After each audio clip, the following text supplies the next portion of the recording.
Propuesta semanal, domingos a las 8 a.m. por Telesistema, un canal de emociones.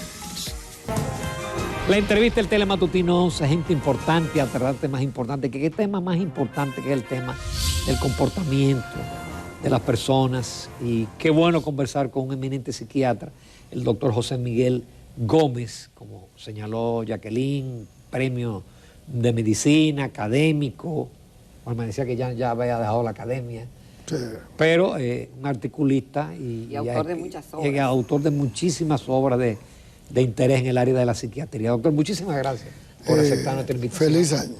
Salud, prosperidad, bienestar. Gracias, doctor. Este es un año muy bueno para también, ustedes. Y para usted también. Igual. Doctor, nosotros comentábamos el caso del joven que asesinó a la novia embarazada. ¿Cómo encaja en términos psiquiátricos el comportamiento de ese joven de enviarle el video a la familia, la tranquilidad de ese al colmado, mándame con el delivery 4 velas y después entregarse a la policía? Como... Cuando suceden acontecimientos así, muertes tan horribles, tan traumáticas, tan impactantes, y el que la produce se maneja con mucha frialdad, con falta de empatía, con falta de sufrimiento, no se involucra emocionalmente, se siente ausente frente al dolor de los demás.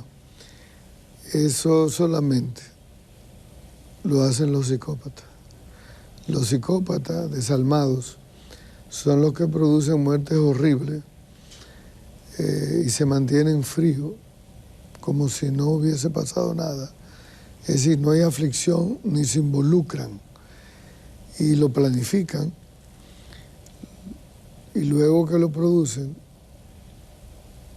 quieren producir más daño, como exponerle el cadáver a la madre, hacer ese tipo de cosas y luego integrarse fríamente y no arrepentirse.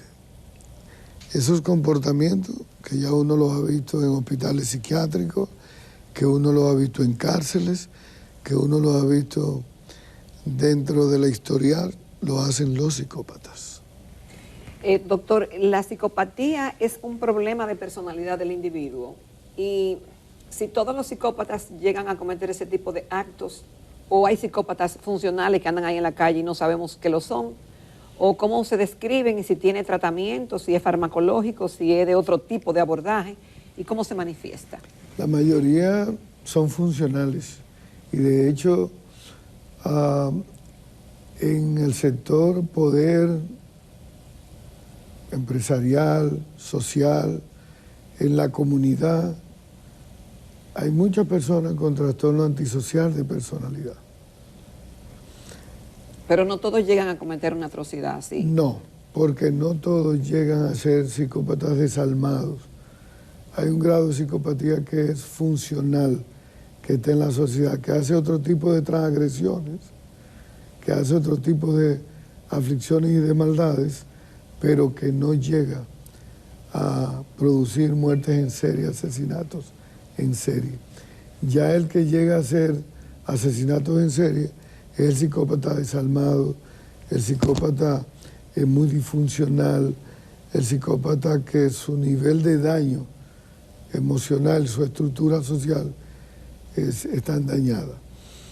Pero es un trastorno psiquiátrico que la mayoría de veces empieza desde la niñez, en la preadolescencia, y cuando tú hablas con los familiares y haces una historia del desarrollo vital, de la curva vital, desde la infancia, adolescencia, adultez, tú te encuentras que todos tienen un prontuario de escala de transgresión y de daño. Desde chiquito eran impulsivos, violentos, agresivos.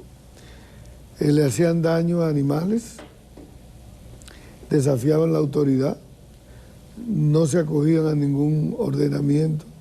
En la escuela, abandonaron la escuela desde tempranos, o tenían grandes conflictos en la escuela o en la familia o en la comunidad, hicieron hurtos cuando pequeños, robaron en la adolescencia con planificación, abusaron de alguna muchacha o de algún amigo.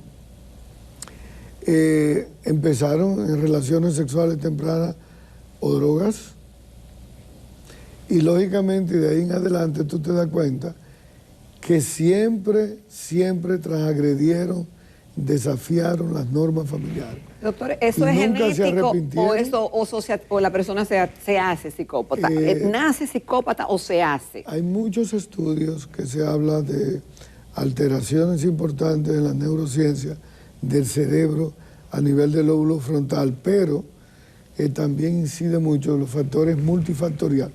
Está el componente genético, está el componente ambiente, está el componente de traumas psicoemocionales en la infancia. La mayoría de los psicópatas tienen una relación de inestabilidad, de desapego o de abandono o de afecto ambivalente con las figuras primarias, papá, mamá. Y fíjate que cuando llegan a la adultez y no le da resaca moral por los daños que producen, son fríos, son distantes, son calculadores, pero son habilidosos, son inteligentes. Lo único que no pueden hacer es mantener la parte de la estructura del super yo, la parte moral y ética, y poder discriminar el daño que van a hacer. Eso no lo pueden hacer ellos. Doctor, entonces, ese individuo, vamos a decir que le canten 20, 25 años, fuera de la prisión, sigue representando un peligro para la sociedad. La mayoría de los psicópatas hay que dejarlo en cárceles de alta seguridad, porque no son rehabilitables socialmente. No lo puedes tú rehabilitar, integrar a la sociedad. Y están todos los estudios que tan pronto vuelven a la sociedad, vuelven a hacer daño. Por eso hay que dejarlo en cárceles de alta seguridad hasta que se mueran. ¿Qué no pasa aquí? Que aquí no hay. Pero doctor, el lóbulo frontal se supone que cambia con los años y dicen que ese tipo de psicopatías, así como otros trastornos de personalidad, con los años tienden a mejorar por el cambio del cerebro. Pero resulta que tú estás hablando de las personas normales. No, con problemas de personalidad. Con los problemas de personalidad hay dos tipos de patología que es muy difícil hacer la flexibilidad a nivel de las emociones del lóbulo frontal, que está el trastorno límite de personalidad y están los psicópatas y en tercer lugar los narcisistas. Es decir, y cuando tú tienes una persona con rasgos antisocial de personalidad con psicopatía, en terapia de pareja, en psicoterapia, y tú lo confrontas frente al daño que hace a terceros y cómo él podría tener la capacidad de medir consecuencias o de poder posponer el daño o medir la proporcionalidad en función del daño. Él la racionaliza, la justifica, pero es incapaz de pedir perdón, de retirarse, de irse, de dejar, de abandonar, de perder, de ceder. Eso él no lo va a hacer. Doctor, y en el caso de estos feminicidas que luego se suicidan, ¿ese es un psicópata? No. La mayoría de los feminicidas tienen un componente de sobreapego, tienen un componente de angustia y de separatidad no resuelta, tienen un componente de esa patrifocalidad y ese machismo de percibir a la pareja como parte de su propiedad. Y son individuos altamente dependientes en términos emocionales, sobre todo impulsivos, controladores, manipuladores y chantajistas. Cuando entienden que los van a dejar o que la relación se terminó, entonces como es su propiedad no aceptan. Y de ahí es que hacen daño y pueden tener otros comportamientos asociados, mal manejo de la ira, trastorno del control del impulso, abuso de alcohol o de droga, y de ahí viene todo el componente de violencia y de maltrato y de coerción contra la mujer y contra la familia. Es una violencia de género, ¿verdad? Ahora, doctor, aquí ocurrió un caso hace un par de años, llamado creo que el chamán, que mató a la esposa, mató a los hijos, y creo que está preso. Sí. Ahora recientemente vimos un caso tristísimo de un padre que llevó a sus 2 hijos de vacaciones y los envenena a los 2 niños y luego él se suicida. Vimos también lamentable el caso del asesinato de Orlando Jorge Mera, de un supuesto amigo. Usted explicó en una de sus comparecencias que ese no era un amigo, pero hay comportamientos de personas, y en el caso de este señor que mató a su novia embarazada, que antes no habían referido un prontuario de violencia. Que la gente decía, él era raro, pero cualquiera es raro, pero no una explosión. Pero hasta amenazó de matar a un vecino. Mira, cuando los vecinos dicen, esa pareja lucía tranquila. Sin embargo, cuando tú hablas con los familiares o tú hablas con el individuo transagresor, tú te das cuenta que la gente no lo hizo ese día la violencia. Ese día él hizo el escenario de cometer el acto. Pero siempre tienen un sistema de creencias distorsionado y limitante, donde van estructurando hacer el daño y lo manifiestan a través de comportamientos. Siempre te dicen, si me dejas ya tú sabes, mía o de nadie, te quito del medio. Siempre hay amenaza, siempre hay acoso, siempre hay extorsión, siempre hay chantaje, limitaciones. Es decir, hay un prontuario de transgresión a la estructura de la dinámica familiar de un individuo problemático, violento, agresivo, que llega un día a matar, pero que evidentemente siempre fue un maltratador en términos emocionales, psicológicos, siempre fue un controlador. Y a veces la familia no se da cuenta porque estos individuos destructuran a la víctima de la familia. Fíjate que siempre no quería que se juntara con amigas. Le prohibía siempre que no se juntara con sus familiares. Le desmonta y le desvincula el apego, el vínculo y el sentido de pertenencia con la familia para poder tener el control absoluto de ella, incluyendo que a veces le prohíben trabajar o estudiar. Doctor, con su permiso, nobles televidentes, vamos a hacer una breve pausa de esta interesantísima conversación y regresamos con el doctor José Miguel Gómez, psiquiatra. Propuesta semanal, domingos a las 8 a.m. por Telesistema, un canal de emociones. Esta mañana en Telematutino 11 nos sentimos honrados con la participación del doctor José Miguel Gómez, psiquiatra, autor de más de 14 obras, entre ellos manual terapéutico de parejas, experiencia de un psicoterapeuta y también Más vale prevenir que lamentar, claves para vencer las adversidades, entre otras obras que ha escrito el doctor para compartir sus conocimientos y que los apliquemos. Doctor, usted en una comparecencia hablaba de las características de la personalidad dominicana, como si cada país tuviera una personalidad, ¿no? Sacó a relucir eso, no sé, usted nos dirá. Y también usted decía que donde se ejerce mayor violencia en el país es en el tránsito y en el hogar. Usted se imagina, en 2 zonas que tenemos que usar mucho. Primero porque vivimos con una familia y segundo porque tenemos que salir por diferentes motivos de trabajo o de desplazamiento. Díganos de esas características nuestras que nos hacen diferentes a los demás y esas 2 formas de violencia tan grandes que tenemos, porque tenemos mayor tasa de accidentes de tránsito, muerte por accidente y la violencia intrafamiliar, que es mayor que la violencia en sí por la delincuencia.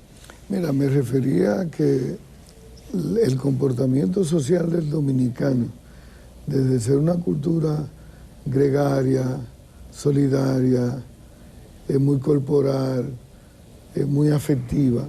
No somos así ya. La inseguridad ciudadana cambió el comportamiento social, es decir, el altruismo, la afectividad y la solidaridad en el dominicano ha sido modificada. Y hay una expresión mucho de eso en la calle. Ya nadie se para un accidente a ser solidario. Ya nadie acompaña a una mujer a quitar una goma. Después de las 10 de la noche nadie se para en Santo Domingo en un semáforo. Nadie, yo vivo en Gasco, y nadie se para a darte una dirección, aunque sea a las 10 de la mañana. Es de lejos. Y menos un motorista. Ya todo el mundo, el que tiene un motorista al lado, está asustado y paranoico. Sí. ¿De qué estamos hablando? Estamos hablando que la inseguridad ciudadana, la violencia social, ha ido cambiando y ha producido una paranoia social. Es decir, hay una paranoia social. Hay una paranoia social. Y la paranoia social se expresa en un dominicano que en determinadas áreas de la ciudad, zonas, luce desconfiado, inseguro, no quiere entrar o no se quiere detener, sí, ¿verdad? Y ya nos dicen una información y la dudamos. Entonces, eso ha ido cambiando la estructura social del gregarismo de la República Dominicana. El otro componente es que si tú quieres ver cómo está la cabeza, la parte emocional, el carácter social de una sociedad, tú lo ves en la medición del tránsito. En el tránsito tú ves el comportamiento social del dominicano. Dios mío. Cómo somos impulsivos, agresivos, no cedemos, no somos cortés, no respetamos las normas, le tiramos el carro al motorista, al que pide, al enfermo mental. Es decir, es un caos. Tenemos una ciudad altamente estresada, ruidosa, contaminante, ay, Dios. Congestionada, que no tiene visibilidad, que no tiene muchas zonas de diversión. Entonces, cuando tú te levantas temprano a la República Dominicana, tú te das cuenta del estrés que te genera salir y manejar en las horas de tapones. Pero hay un estudio que se hizo un tiempo con una tesis en los choferes del tránsito. La gran cantidad son hipertensos, prediabéticos, con problemas vasculares, de vista, de visión, de calidad de pelo. Es decir, te estamos hablando de enfermedades ocupacionales producto de ese estrés que ellos tienen y que tiene la sociedad. La otra parte, con la familia, sí, es alto el nivel de violencia intrafamiliar. ¿Motivado por qué? Y estamos en el 5º lugar de país con escalas de violencia dentro de los hogares.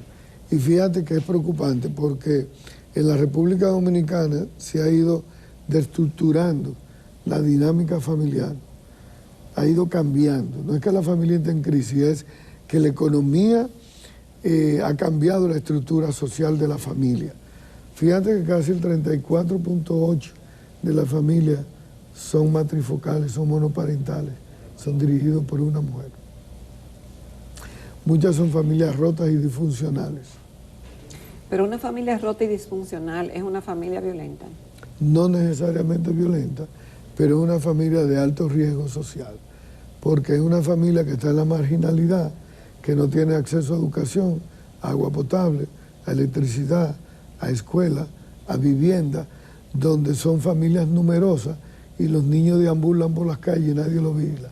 Esos son los niños más abusados sexualmente, esos son los niños más violados sexualmente, esos son los niños más traumatizados. Entonces, tenemos esas condicionantes. Cuando tú vas a la penitenciaría y a los infractores de la ley de Santiago y de Santo Domingo, el 90% de ellos, de adolescentes infractores de la ley, vienen de esas familias estructuradas. Entonces, estamos diciendo que la familia, como el primer artículo de primera necesidad, el primer espacio para el desarrollo sano, donde tú aprendes a ser persona, es en tu familia. El segundo nivel de contacto es la escuela. Entonces, si tú vienes del producto de una familia disfuncional y vas a una escuela y haces una deserción temprana de la escuela, los dos factores protectores más importantes es familia y escuela. Entonces te queda la calle. Y esos niños que venden dulces, que venden flores, que piden en semáforos, que andan por las calles, que están aprendiendo a desarrollar habilidades no sanas para poder aprender a vivir. Y lógicamente después el país habla de dónde viene la delincuencia, de dónde viene ese microtráfico de drogas, de dónde vienen esas muertes violentas, de dónde viene el pandillerismo, el bandolerismo, el atraco. Es decir, es una sociedad que no está previendo, que no está invirtiendo en salud mental, en cambiar los indicadores sociales, que son los indicadores que hacen más violencia.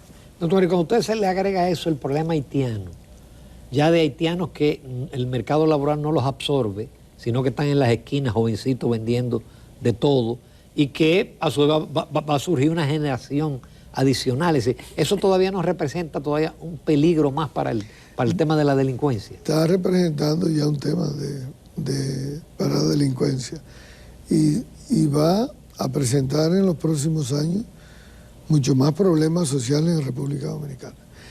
Cuando uno habla de los indicadores psicosociales de la violencia y de inseguridad ciudadana, fíjate que antes, hace 10 años, Ramón, se hablaba de violencia y de marginalidad y de violencia social en las zonas periféricas de las grandes ciudades. Y los que vivían en las zonas de acá abajo protegidas te decían, no, es un problema de Gualey, de Boca Chica, sí. ¿Verdad? Sin embargo, hoy tú te encuentras inseguridad ciudadana en cualquiera de los sectores medio y medio alto.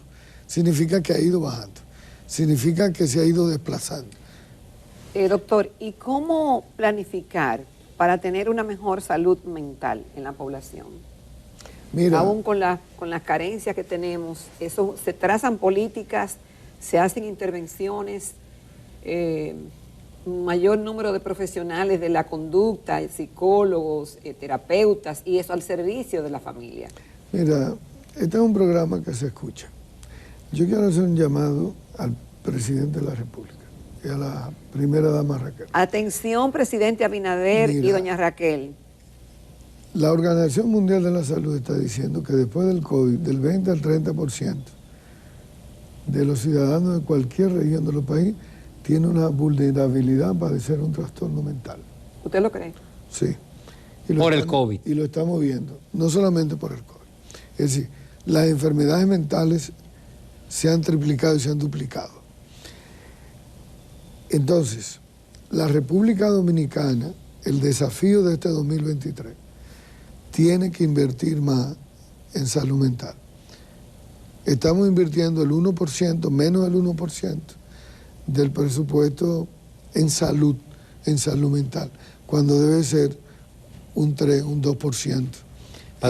Además las ARS no cubren. No cubren las enfermedades mentales, no cubren los medicamentos.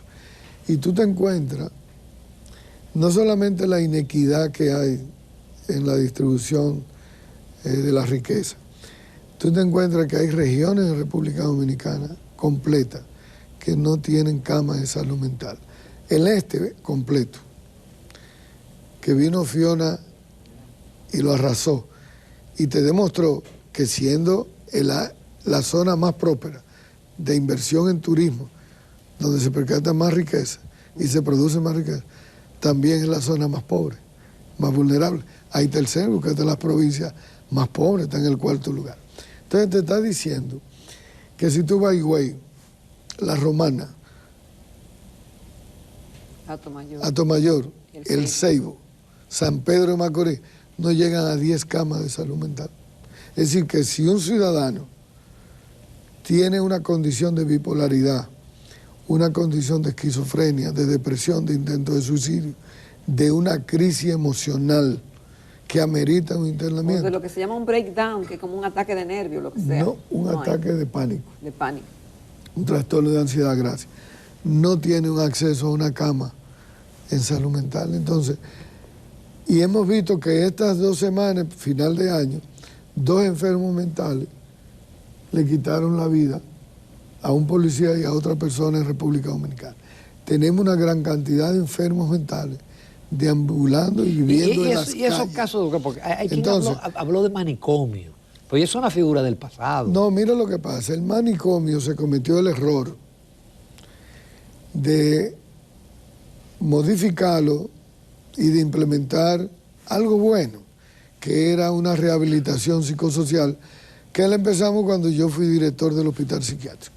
Es decir, quitarle la visión manicomial de violación a derechos era bueno, y de estigmatización y de cronificación de los enfermos mentales, violándole los propios derechos.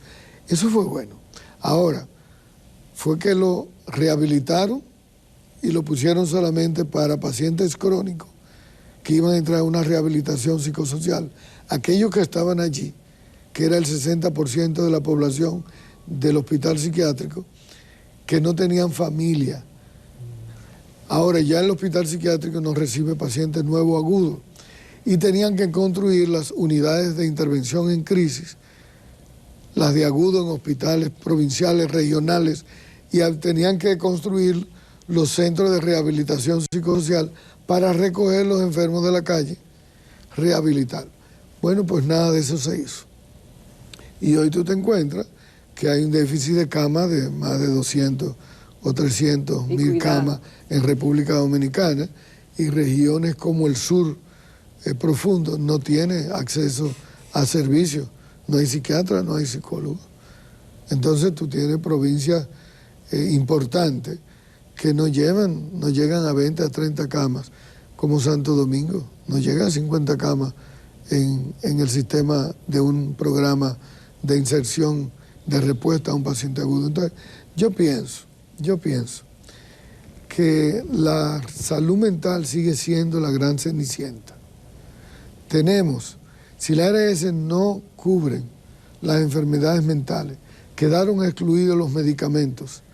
Y nos duele mucho a los psiquiatras decir lo que el costo de una familia pobre, con un paciente con demencia, con bipolaridad, con esquizofrenia, estamos hablando de 40 a 30 mil pesos diarios, mensual, para cubrir los costos. Eso para una clase media es muchísimo. Entonces, tú te encuentras que esos medicamentos no los cubren.